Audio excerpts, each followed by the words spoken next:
Hello everyone, this is banking aspirin. मेरे पिछले video में बहुत लोगों ने कहा था कि उन्हें डेस्क्रिप्टिव को लेके हेल्प चाहिए। उन्हें अलग अलग डाउट है, तो इसीलिए मैंने सोचा कि जितनी जल्दी हो सके उसके ऊपर एक वीडियो ले आऊँ। डेस्क्रिप्टिव बहुत ही एक इम्पॉर्टेंट पार्ट है आईपीपीएस पीओ और एसबीआई पीओ में। आईपीपीएस पीओ में आपका जो उसका वेटेज है वो 25 मार्क्स है, जो कि वो भी बहुत ज़्यादा है। बट उससे भी ज़्यादा इम्पॉर्टेंट है वो एसबीआई पीओ के लिए, क्योंकि वहाँ पे 50 मार्क्स है। और एसबीआई जैसे एग्ज़ाम में जहाँ क्वांट्स और रीजनिंग इतना ज़्यादा डिफ़िकल्ट आ रहा है, वहाँ डिस्क्रिप्टिव में अगर आप कमांड नहीं लोगे तो शायद वही एक रीज़न बन सकता है कि आपका एग्ज़ाम क्लियर ना हो। क्योंकि अगर रीजनिंग हार्ड है, क्वांट्स हार्ड है, जीए तो हर एग्ज़ाम में ही आजकल अनप्रडिक्टेबल हो चुका है। इंग्लिश चलिए ठीक है, डिपेंड करता है, अभी आप मेहनत करते हैं और वैसे भी ले आए, या फिर कभी कभार ऐसा होता है कि अच्छा स्कोर मतलब जिसको मिलता है वो भी मेन एग्ज़ाम में फिसल जाए। बट डिस्क्रिप्टिव एक ऐसा एरिया है जहाँ पे हर कोई विथ एनफ प्रैक्टिस बढ़िया स्कोर कर सकता है। बस कुछ चीज़ों को मतलब ये करना है, प्रैक्टिस करके पॉलिश करना है, and you will score great marks. तो डायरेक्ट आते हैं डिस्क्रिप्टिव में। दो सेक्शन होता है, एक है लेटर और एक है डिस्क्रिप्टिव। लेटर दो टाइप का होता है, एक है फॉर्मल और एक है इनफॉर्मल। और इन दोनों को कंप्लीट करने के लिए आपको 30 मिनट्स मिलता है, और इसमें कोई सेक्शनल मतलब टाइम नहीं होता। जैसे आरआरबी में होता है कि आपको टोटल टाइम दे दिया जाता है, आप कोई भी सेक्शन चूज़ करो और लिखो। उसी तरह डिस्क्रिप्टिव में आपको 30 मिनट दिया जाता है, आप टैब स्विच करके कोई भी एक से स्टार्ट करो। बट बात यही है कि ऑब्वियसली आप एक को पहले कर लो, फिर दूसरे में स्विच हो जाओ। मैं हमेशा लेटर पहले करता हूँ, फिर डिस्क्रिप्टिव में जाता हूँ। फॉर्मल और इनफॉर्मल लेटर आपको पता होगा। फॉर्मल हम उन लेटर्स को कहते हैं जो हम किसी ऑफिशियल काम के लिए भेजते हैं या एडिटोरियल में भेजते हैं, जिसमें हम कुछ रिक्वेस्ट कर रहे हैं। और इनफॉर्मल लेटर्स वहाँ पे भेजते हैं जहाँ पे जस्ट हम कुछ पूछ रहे हैं, अपने रिलेटिव्स को कुछ भेज रहे हैं, दोस्तों को कुछ भेज रहे हैं, खबर ले रहे हैं, वैसे। और डिस्क्रिप्टिव जो हो गया, किसी भी टॉपिक के ऊपर है, आपको 3-4 पैरा या 2 पैरा 3 पैरा लिखना है। मिनिमम 3 पैरा तो होगा ही, क्योंकि आपको एक इंट्रोडक्शन का पैराग्राफ, मेन बॉडी पैराग्राफ और कंक्लूजन तो लिखना है। और 4-5 पैराग्राफ तक भी जा सकता है। Total 30 minutes. तो क्या क्या ध्यान देना है जब हम दोनों ही सेक्शंस को हम लिखते हैं या फिर दोनों ही सेक्शन को हम करते हैं।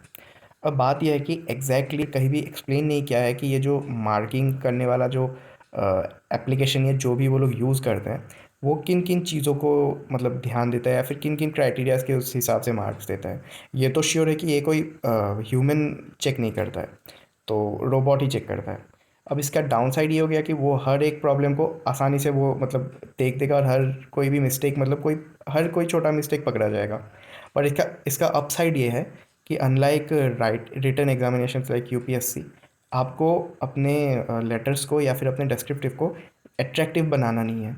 आपको बस ये ध्यान रखना है कि कुछ बेसिक जो क्राइटेरिया है उसको कंप्लीट करें, एंड इट्स ओके। सो आगे मैं बताऊंगा कि कुछ चीज़ें लोग करते हैं, वो मेरे हिसाब से नहीं करने से भी होगा, और बिना करे अगर प्रैक्टिस करें तो बेटर होगा। तो सबसे पहला है स्पेलिंग। मैंने सबसे पहले स्पेलिंग को ज़्यादा ध्यान दिया है, क्योंकि आई एम सॉरी अगर किसी को ये चीज़ बुरा लगे, बट मैंने ये नोटिस किया कि लोगों का जो स्पेलिंग है बहुत ख़राब नहीं, मतलब इट नीड्स वर्क। बहुत लोग कमेंट करते हैं, बहुत लोग लिखते हैं। अगेन मैं आपको इंसल्ट नहीं करना चाहता, मैं बस जहाँ तक कि आप एक एस्पिरेंट हैं इसीलिए मैं पॉइंट आउट कर देता हूँ।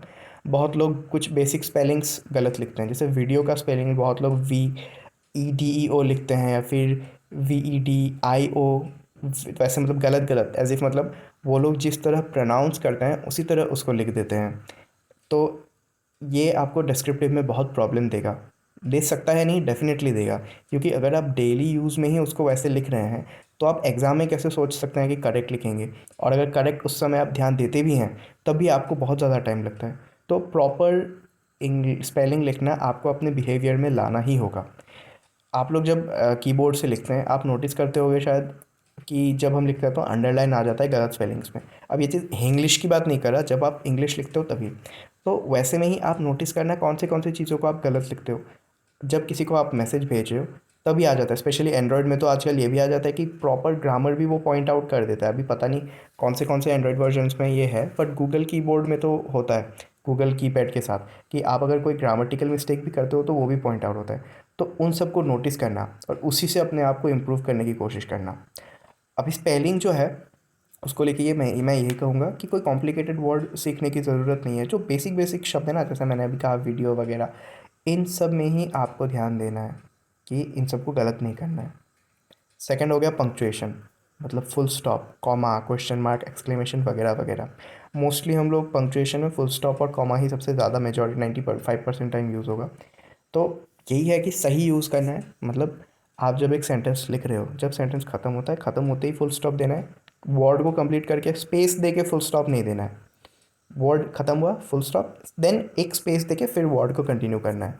तो इस चीज़ को आप हमेशा याद रखिए कि कॉमा कॉमा में भी वो सेम रूल अप्लाई होता है, तो उसी तरह आप लिखिए। तो पंक्चुएशंस का भी ध्यान दीजिए। थर्ड हो गया ग्रामर। ग्रामर बिल्कुल बेसिक, आप मेरे हिसाब से तो ज़्यादा कॉम्प्लिकेटेड लिखने की ज़रूरत ही नहीं है। आई हैव हैड या फिर had he gone, had he done that, उस तरह लिखने की ज़रूरत नहीं है। बिल्कुल बेसिक जो ग्रामर है उसको फॉलो कीजिए। जैसे काउ इज़ एनिमल, या फिर ये काउ हैज़ 4 लेग्स, वैसे आप लिखिए तब भी होगा, लेकिन ग्रामर सही होना चाहिए। सिंपल लिखिए लेकिन सही लिखिए। सिंपल वोकैब, जैसे मैंने कहा, आपको कोई अवार्ड शायद ही मिलेगा। अगेन शायद ये सब स्पेकुलेशन है और प्रोबेबिलिटी है, जितना लोगों ने, प्रोबेबिलिटी नहीं, सॉरी, स्पेकुलेशन भी नहीं, मतलब एजुकेटेड गैस ही है, क्योंकि अगेन आईबीपीएस कोई ये उन्होंने निकाला नहीं है कि क्राइटेरिया किस किस के ऊपर ये किया जाता है, मार्क्स दिया जाता है। तो उसी वजह से सिंपल वोकैब, मैंने भी बिल्कुल सिंपल लिखा है, मैंने कॉम्प्लिकेटेड नहीं लिखा है, और तब भी आई थिंक मुझे सही मार्क्स मिला होगा। दैट्स वाई मेरा मेंस क्लियर हुआ। फॉर्मेट बहुत ज़रूरी है। इस पेज के बाद मैं दिखा दूंगा कि एक फॉर्मल लेटर का फॉर्मेट क्या होता है, इनफॉर्मल लेटर का फॉर्मेट क्या होता है, और डिस्क्रिप्टिव में हम कैसे क्या लिखते हैं। ऑर्गेनाइजेशन, आप जब कुछ लिखोगे उसका एक प्रॉपर बिगिनिंग होना चाहिए, उसका मिडिल एक पार्ट होना चाहिए। आप टॉपिक्स को स्विच मत कीजिए। एक पैरा किसी एक चीज़ के ऊपर लिखिए, फिर दूसरा पैरा, मतलब है कि आपने इंट्रोडक्शन दिया, फिर जब एडवांटेज लिखेंगे तो एडवांटेज ही लिखिए, फटाक से डिसएडवांटेज में मत जाइए, फिर से एडवांटेज में मत जाइए। एक पैराग्राफ में एडवांटेज के बारे में लिखा, दूसरे पैराग्राफ में आपने डिसएडवांटेज के बारे में लिखा, उसके बाद आपने कंक्लूजन लिखा, या फिर उसके बीच में भी और कुछ अगर रहा, जैसे फ्यूचर चैलेंजेस, मैं ऐसे ही ऐसे ही बता रहा हूँ, और टॉपिक के हिसाब से आप स्विच कीजिएगा। तो वैसे एक प्रॉपर कंस्ट्रक्शन होना चाहिए। और फोर्थ, कंसाइसनेस, मतलब क्या है, जब आप लिख रहे हो आपको ध्यान रखना है कि वर्ड लिमिट कितना है। अभी ये वर्ड लिमिट जो है चेंज होता रहता है थोड़ा थोड़ा, पर अबाउट 250 वर्ड्स होता है डिस्क्रिप्टिव के लिए, 150 वर्ड्स होता है लेटर के लिए। तो लेट्स से डिस्क्रिप्टिव आप लिख रहे हो, तो भावनाओं में बह के सिर्फ इंट्रोडक्शन को ही इतना लंबा मत कीजिएगा कि बॉडी और कंक्लूजन के लिए वर्ड ही ना बचे, या फिर ये इतना ज़्यादा मत लिखिए बॉडी की कंक्लूजन के लिए शब्द ना बचे। तो उसका ध्यान देना होगा। और कैसे देंगे, प्रैक्टिस, वही है, प्रैक्टिस से ही होगा ये सब। आपको कोई सिखा नहीं सकता, कोई ट्रिक नहीं है। बहुत कुछ क्या होता है, आप बस प्रैक्टिस करते रहो, लिखते रहो, और सिर्फ वैसे ही आप सीख पाओगे, और कोई तरीका नहीं है। तो ये एक एग्जांपल है फॉर्मल और इनफॉर्मल लेटर का। येलो मैंने किया है बॉडी को, और ब्लू को किया है मैंने कंक्लूजन को। तो फॉर्मल लेटर देखते हैं। उसमें सबसे पहले आपका जो XYZ नाम है, मतलब आप जिनको भेज रहे हो उनका नाम है। उसके बाद एड्रेस, फिर डेट, फिर सब्जेक्ट, फिर उन्हें एड्रेस करना है, फिर बॉडी, फिर कंक्लूजन, थैंक यू, फिर आपका नाम। अभी एक चीज़ आप नोटिस कीजिए कि एड्रेस, डेट, सब्जेक्ट, इनके बीच में कोई गैप नहीं है। हम यूजुअली लेटर लिखते हैं तो बीच में गैप देते हैं, चाहे वो डिजिटल ही हो, बट ये चीज़ आप मेन एग्ज़ाम में नहीं कर सकते, क्योंकि जो उन्होंने, वो एक्चुअली पता नहीं है वो क्यों किया है उन्होंने, बट आप दो स्पेस नहीं दे सकते। अभी दो स्पेस का मतलब क्या हुआ कि सपोज़ आपने कुछ लिखा, देन एक स्पेस दिया, आप जब ट्राई करेंगे कि स्पेस बार और एक दबा के गलती से हो या फिर जो भी हो, तो वो रजिस्टर ही नहीं होगा, वो एक्सेप्ट नहीं होगा। बट जो कि ठीक है, यूजुअली दो स्पेस तो कभी हम देते नहीं हैं। बट देन आप जब एंटर दबाते हैं ना, तो वो भी एक तरह से स्पेस ही कंसिडर किया जाता है, स्पेस दबाने जैसा। तो एक बार एंटर करके आप दूसरे लाइन में गए, फिर से एंटर दबा नहीं सकते, मतलब डबल स्पेस नहीं हो सकता, बीच में कोई गैप नहीं हो सकता। तो उस वजह से हमें स्पेस, मतलब स्पेस देना हमें अलाउड नहीं है, आपको ऐसे ही लिखना होगा। तो आप जब प्रैक्टिस करोगे तो बीच में आप स्पेस मत देना। सेम फॉर इनफॉर्मल लेटर, वही है सेम। पर्सनली मैं फॉर्मल लेटर्स को ज़्यादा रिकमेंड करूँगा इनफॉर्मल लेटर से, क्योंकि क्या होता है, यूजुअली लोग सोचते हैं कि इनफॉर्मल लेटर लिखना तो बेटर होगा, क्योंकि इनफॉर्मल लेटर में हमें फॉर्मली लोगों को एड्रेस नहीं करना, एक तरह से ही बात नहीं करना, हम जैसे चाहें वैसे कैजुअली लिख सकते हैं, जैसे टेक्स्ट मैसेज में लिखते हैं कि भाई क्या कर रहे हो, क्या नहीं, घर में सब ठीक है, सब हाल चाल ठीक है, वगैरह वगैरह। तो there for informal letter better होगा। बट बात यह है कि आपको, आपका ऑब्जेक्टिव ये है कि आपको सही होना है, करेक्ट लिखना है। तो आप जब फॉर्मल लेटर लिखते हो जिसमें फॉर्मेलिटी या फिर एक फॉर्मेट बड़ा होता है, उसमें जब आप एड्रेस लिखोगे, डेट लिखोगे, सब्जेक्ट लिखोगे, उसके बाद एक जो स्टार्टिंग में लाइन होता है, अभी एक्चुअली मैंने ये लेटर का ही से कॉपी किया है एक जगह से, बट एक्चुअली मैं होता तो मैं ऐसे नहीं लिखता, मैं लिखता I beg to state that I my name, या फिर जो भी मैं इमेजिनरी नाम लिखूँगा लेटर में, हैज़ ये एंड रिक्वायर्स, मतलब एक इंट्रोडक्शन कि ऐसे ऐसे, and I would like to draw your attention towards the, let's say, rising sanitary issues in this colony, वो introduction. Next paragraph, it has been notice that वगैरह वगैरह, वो फॉर्मली लिखते लिखते ही 60% वर्ड कंज्यूम हो ही जाता है। उसके बाद आप बॉडी लिखते हो, फिर कंक्लूजन लिखते हो, फिर एड्रेस फिर से नीचे लिखते हो, योर सिंसियरली आपका नाम। तो वो लिखते लिखते वर्ड्स कब ख़त्म होता है पता ही नहीं चलता, और अगर नहीं भी ख़त्म होता है तो आप फिर से जाके लिख सकते हो बीच में। तो इसीलिए फॉर्मल लेटर्स को मैं ज़्यादा प्रेफर करता हूँ इनफॉर्मल से। इनफॉर्मल में क्या होता है, ठीक है थोड़ा इंडिपेंडेंस है, आप कैजुअली लिख सकते हो, बट देन अगेन उसमें रिस्क बहुत ज़्यादा है ग्रामेटिकल मिस्टेक का, क्योंकि आपको बॉडी ज़्यादा लंबा लिखना पड़ता है। डिस्क्रिप्टिव वही है, एक प्रॉपर इंट्रोडक्शन होना होगा। मैं ऐसे ही एक टॉपिक बोल रहा हूँ क्योंकि यूजुअली मतलब जो भी टॉपिक दिया जाता है उसमें आप अपना ओपिनियन दे सकते हो। वैसा टॉपिक बहुत कम ही आता है जिसमें क्या होता है कि अगर आप उस टॉपिक को नहीं जानते तो आप कुछ लिख नहीं पाएंगे, ऐसा बहुत कम ही टॉपिक आता है, क्योंकि इसमें आपका नॉलेज टेस्ट नहीं हो रहा, आपका ग्रामर, राइटिंग, वो सब टेस्ट हो रहा है। इसीलिए मैंने जो जो टॉपिक्स अभी तक लिखा है, मेरे टाइम में मैंने SBIPO में क्या लिखा था कि क्वेश्चन ये था कि रूरल स्कूल्स में क्या क्या डिसएडवांटेजेस हैं कंपेयर टू अर्बन स्कूल्स, और उन प्रॉब्लम्स को टैकल करने के लिए क्या कर सकते हैं। तो 3 एडवांटेज डिसएडवांटेज लिखने को कहा, फिर उसको टैकल करने के लिए 3 रास्तों को लिखने को कहा। तो ये इजी है, ये कोई GA वाला क्वेश्चन नहीं है, तो आप इसे आराम से लिख सकते हो। उसके लिए सबसे पहले इंट्रोडक्शन, जैसे इंट्रोडक्शन मैंने लिखा, उस केस में मैंने क्या क्या नेक्स्ट लाइन में सबसे पहले मुझे डिसएडवांटेज लिखना था, तो मैंने डिसएडवांटेज लिखा फर्स्टली, ऐसे ऐसे। उसके बाद मोर ओवर ऐसे ऐसे करके मैंने लिखा, फिर एडवांटेज सॉरी, कैसे हम उसे ठीक कर सकते हैं लिखा, फिर कंक्लूजन लिखा, उसके बाद ख़त्म उतने में। तो आपको वैसे फॉलो करना होगा। अब इसको आप डिस्क्रिप्टिव को कैसे मतलब प्लान कर सकते हो, क्या डिस्क्रिप्टिव को जैसे ही क्वेश्चन आया आपको मतलब क्या कहते हैं उसे, पेपर में लिख लेना है, या फिर आप जैसे लिख रहे हो उसी समय इम्प्रोवाइज़ करना है, तो उसके बारे में अभी डिस्कस करेंगे एंड में, कि जब आप अभी घर में प्रैक्टिस करोगे तो मेरे हिसाब से आपको कैसे प्रैक्टिस करना है। टाइपिंग प्रैक्टिस, टाइपिंग प्रैक्टिस बहुत इंपॉर्टेंट है। अगर आप एक्सक्लूसिवली मोबाइल से भी पढ़ते हो then I would suggest you please purchase a keyboard, बिल्कुल सस्ता वाला, इंटेंशनली सस्ता वाला। अमेज़ॉन में मिल जाएगा जेब्रॉनिक्स का, 200 रुपये मिलता है, कॉम्बो मिलता है 200 रुपये का। वो ज़रूरी इसलिए है क्योंकि उसमें लिखने का जो हैबिट है आपको डालना होगा, क्योंकि एग्ज़ाम हॉल में वही कीबोर्ड मिलता है, तो उसी से आप अगर प्रैक्टिस करोगे तो बेटर होगा। आप OTG केबल से आप मोबाइल में लगा पाओगे और वैसे आप प्रैक्टिस कर पाओगे, और अगर आपके पास लैपटॉप है तो बढ़िया है। तो मैंने 2 टाइप के स्टूडेंट्स को रखा है, एक है बिल्कुल बिगिनर्स जो मतलब टाइप करने में मतलब टाइम लेते हैं या फिर एक उंगली से टाइप करते हैं, और दूसरा हो गया एक्सपीरियंस जो 10 उंगली यूज़ करते हैं या फिर 10 फिंगर्स यूज़ करके पूरा टाइप करते हैं, शिफ्ट उनको प्रॉब्लम नहीं है, शिफ्ट दबा के मतलब लिखने में प्रॉब्लम नहीं होता। तो 10 फिंगर्स यूज़ करना हमेशा बेटर है, उससे फास्ट होता है। लेकिन हाँ, मैं फ़ास्ट इसलिए नहीं कह रहा क्योंकि बैंकिंग डिस्क्रिप्टिव में हाई वर्ड्स पर मिनट ज़रूरी है, बिल्कुल ज़रूरी नहीं है, आप स्लो लिखते हो तब भी चलेगा, लेकिन आपको बट मतलब 10 फिंगर्स यूज़ करना ज़रूरी है क्योंकि वो ज़्यादा स्लो हो जाता है 2 फिंगर से। तो आप सही लिखिए, लेकिन एक एक स्लो बट स्टेडी स्पीड में आपको लिखना होगा। तो सबसे पहले डिस्कस करते हैं टेंस मैथ टाइपिंग के बारे में। एक्चुअली ये जो टाइपिंग साइट है ये बच्चों के लिए बना है, तो इसका जो इंटरफेस है वो बहुत ही किड फ्रेंडली है, गाना बजाना वगैरह मतलब बहुत कुछ इंटरेक्टिव है।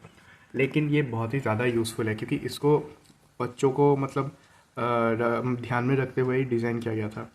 इसमें आप जा सकते हैं बिल्कुल आसानी से, मतलब स्टेज 1 से वो लोग समझाते हैं, लेकिन आप ये मत सोचिए कि स्टेज 1 बहुत ज़्यादा इजी है, मतलब आप बिगिनर हो फिर भी बहुत ही सही है। मैंने इसे यूज़ करके देखा, मुझे नहीं चाहिए यूज़, मैंने ये यूज़ इसलिए नहीं किया क्योंकि मुझे नहीं चाहिए था, मैं पहले से ही कीबोर्ड में मुझे टाइप करना मतलब आता था, लेकिन मैंने इसे यूज़ करके देखा, अपने 15 मिनट 20 मिनट यूज़ किया और बहुत ही अच्छा है। ये होम रो मतलब है कि ये जो रो है पहले इसको कैसे टाइप करते हैं अलग अलग उंगलियों से,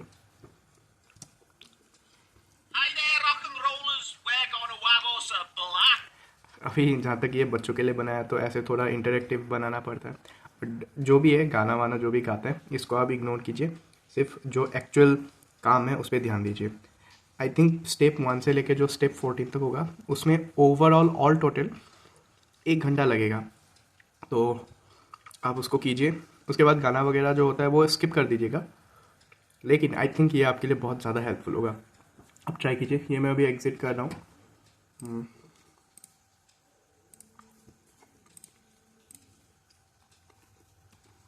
तो ये लेवल 1, वैसे लेवल 2, लेवल 3, लेवल 4, तो लेवल 4 में स्टेज 12 तक है।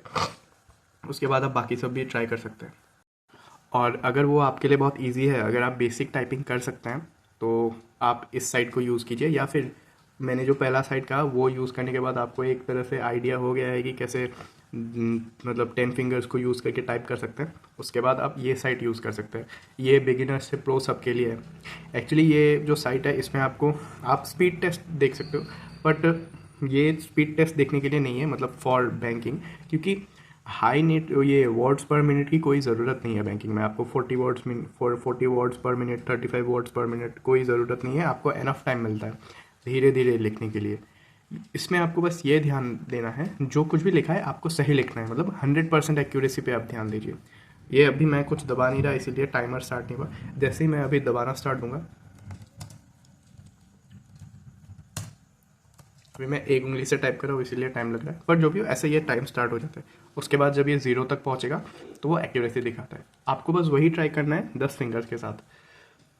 हमेशा ट्राई कीजिए, हमेशा लिखिए जो भी है, बस दिन में 1 बार कीजिए, 2 बार कीजिए, जब भी आप फ्री हो 1 बार ऐसे स्टार्ट कर दीजिएगा। इसको मतलब एक गेमीफाई कर दीजिए, तब आपको भी यूज़ करने में या प्रैक्टिस करने में बहुत ये लगेगा, मतलब एक काम जैसा नहीं लगेगा टास्क, मोर लाइक मतलब फ्री टाइम पास के लिए आप कुछ ट्राई कर रहे हो ऐसा होगा, तो आपका जो टाइपिंग है वो डेफिनेटली इम्प्रूव होगा। अभी एग्ज़ाम में जो लेआउट है वो रफली ऐसा है।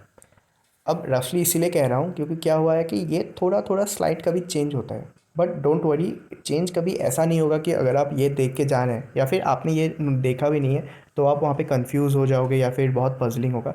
बिल्कुल ईजी होता है, वो लोग बहुत अच्छे से उसको डिस्क्राइब करते हैं, तो आपको देखते ही पता चलेगा, चल जाता है क्या होता है। बट बेसिकली क्या है कि क्वेश्चंस का इंस्ट्रक्शन ऊपर रहता है, ऐसे अच्छे से लिखा रहता है वहाँ पे। फिर टॉपिक्स का नाम ये जो एक्चुअली क्या है, मतलब ये मैंने खुद के लिए किया था 2022 का है, तो 2022 में मुझे ऐसे मिला था, बट एक्चुअली क्या वो बाद में थोड़ा चेंज हो गया। मेरे टाइम में ये एग्जैक्ट ऐसा नहीं था, थोड़ा अलग था, बट मतलब ऑलमोस्ट सेम है, ये 60-70-80% सेम है। राइट साइड में क्वेश्चन होता है, जैसे राइट साइड में मैं दिखा रहा हूँ 1 और 2 लिखा है, वहाँ पे 1 2 3 होता है, 3, और उसमें से कोई भी एक टॉपिक आप जब चूज़ करते हो फिर उसके ऊपर टाइप करना स्टार्ट करते हो, फिर सेव जब करते हो तो बाकी क्वेश्चन लॉक हो जाता है। 2 और 3, लेट्स से आपने 1 चूज़ किया तो लेटर राइटिंग में 1 चूज़ के बाद 2 और 3 लॉक हो जाएगा। अब उसमें से मुझे नहीं पता कि उन्होंने कोई डिसीजन लिया है कि नहीं कि 2 फॉर्मल होगा, एक इनफॉर्मल, या 2 इनफॉर्मल एक फॉर्मल होगा, बट बस यही होता है 3 में से कोई 2 फॉर्मल होगा या इनफॉर्मल होगा और दूसरा फॉर्मल होगा। आप अपना क्वेश्चन सिलेक्ट करेंगे, फिर लिखेंगे। Have to mention the choose an option topic जो होता है वो अभी डिपेंड करता है। एसबीआई में जितना मुझे याद है मेंशन करना नहीं था। डोंट वरी, कंफ्यूज मत होइएगा, पूरे क्लियरली वहाँ पे लिखा होगा मेंशन करना है कि नहीं। अगर मेंशन करना है तो ब्रॉड, आप मतलब उसको ऐसा नहीं होगा कि आप नोटिस नहीं करोगे, आराम से वहाँ पे मतलब बोल्ड ये में लिखा रहेगा कि यू हैव टू मेंशन और not mention. By mentioning they mean is, let's say आपने टॉपिक ए चूज़ किया तो वहाँ पे 1 लिख के ऐसे मतलब वहाँ ए या ऐसे लिख देना होगा, बट एसबीआई में जितना मुझे याद है वो था नहीं, तो ऐसे है। वर्ड लिमिट होता है। अब ये 250 और 150 जो है ये भी डिपेंड करता है, हो सकता है ज़्यादा हो सकता है, 275 भी हो सकता है, कोई फिक्स एसबीआई या आईबीएसपीओ ने कोई रखा नहीं है इसका। अभी आते हैं कि प्रैक्टिस कैसे करना है, तो उसके ऊपर मैंने एक छोटा शॉर्ट वीडियो बनाया है, इसके बाद ही आपको मैं दिखा दूंगा। एमएस ऑफिस में क्या होता है कि जब हम यूजुअली टाइप करते हैं तो टाइप करते समय हमें ग्रामेटिकल इशू एरर्स और स्पेलिंग एरर्स दिखा दिया जाता है, जो कि हमें नहीं चाहिए, क्योंकि एक्चुअल एग्ज़ाम में तो हमें पता नहीं चलता कि हम कहाँ गलती कर रहे हैं। तो उसके लिए हमें क्या करना होगा, डिसेबल करना होगा ग्रामर चेकिंग को। तो मेरा जो एमएस ऑफिस है वो 2013 है, तो आई थिंक 2007 हो या 19 हो या 16 हो, सेम होना चाहिए। अदरवाइज़ आप गूगल करके देख लेना।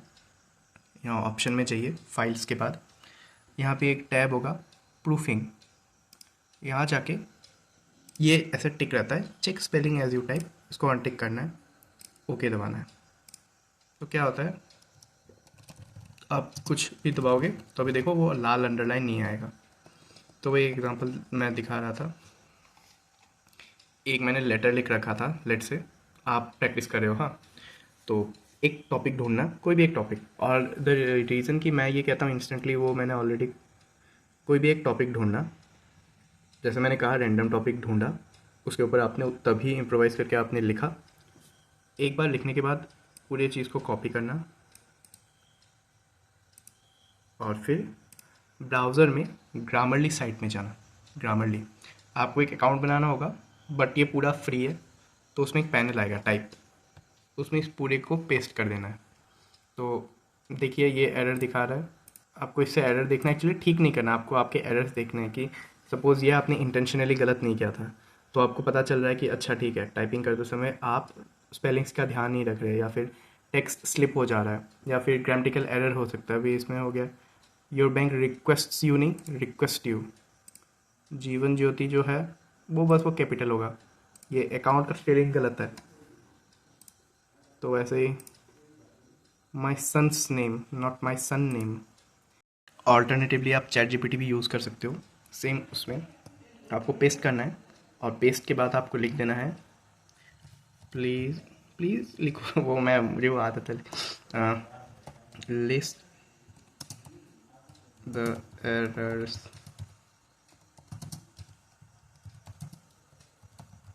लेटर।